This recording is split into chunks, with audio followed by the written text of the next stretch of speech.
चंद्रपूर जिल्ह्यातील सिंदेवाही येथे पर्यावरण रक्षणाचा एक सुंदर उपक्रम हाती घेण्यात आलेला आहे। सिंदेवाही पोलीस स्टेशन आणि मुस्लिम कब्रस्तान परिसरात आज सकाळी वृक्षारोपण करण्यात आले। या मोहिमेचे आयोजन पुरोगामी पत्रकार संघ सिंदेवाही शाखा यांच्या वतीने करण्यात आले। प्रधानमंत्री नरेंद्र मोदी यांच्या एक पेड़ माँ के नाम या उपक्रमाच्या संकल्पनेतून प्रेरणा घेत ही कारवाई राबवण्यात आली आहे।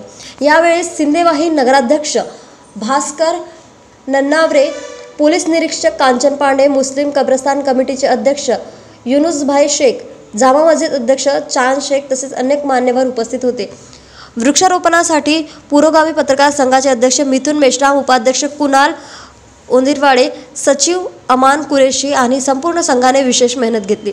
हरित महाराष्ट्र समृद्ध महाराष्ट्र ही संकल्पना केवळ सरकारी यंत्रणेवर अवलंबून न ठेवता जनतेने पुढाकार घेतल्यास खरी यशस्वी ठरेल असा संदेश या मोहिमेतून मिळतोय। न्यूज एक्सप्रेससाठी मिथुन मेश्राम यांची बातमी।